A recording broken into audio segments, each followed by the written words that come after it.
Kita ke informasi selanjutnya, pemirsa. Terdakwa kasus asusila terhadap santriwati pesantren Syidikiyah Peloso, Jombang, Jawa Timur, MSAT alias Beki, menghadiri sidang perdana secara daring. Sidang yang digelar pada Senin kemarin sempat memanas karena kuasa hukum menginginkan sidang digelar secara terbuka dan menghadirkan terdakwa di ruang persidangan.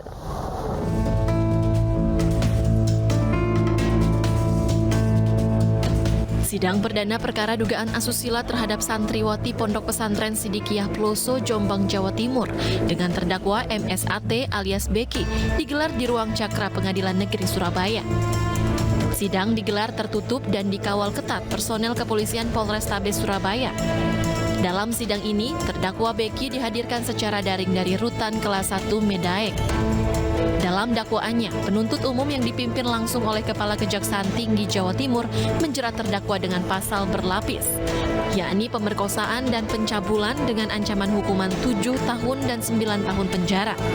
Ada alat bukti yang cukup sesuai dengan ketentuan, dan situ bisa dibuktikan bahwa yang bersangkutan bersalah dan harus diperjauhkan pidananya. Yang keempat adalah kemudian negatif, bahwa di situ nanti akan terlihat bahwa minimal 2 alat bukti yang cukup dan hakim harus punya keyakinan. Kuasa hukum terdakwa akan mengajukan eksepsi pada persidangan berikutnya. Selain itu, kuasa hukum juga meminta terdakwa dihadirkan di ruang sidang pada Senin pekan depan. Jadi di dalam dakwaan hanya ada satu peristiwa, 2 peristiwa 1 orang yang didakwakan, tetapi perdebatan yang panjang tadi adalah 2 hal.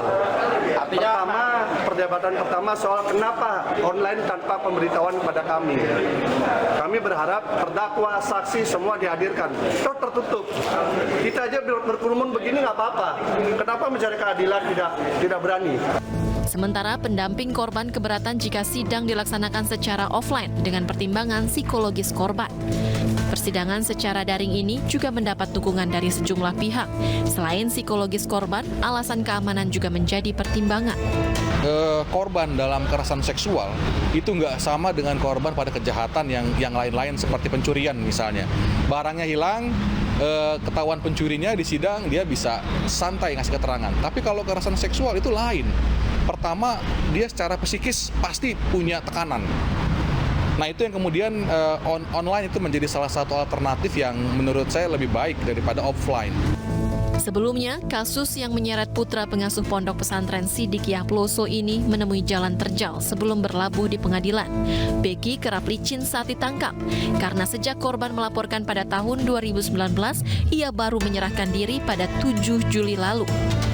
Penangkapan Beki pun sempat diwarnai drama. Tidak hanya dihalangi oleh sang ayah, Kiai Muhtar Mukti, polisi pun mendapat penghadangan oleh ribuan simpatisan hingga santriwati Beki.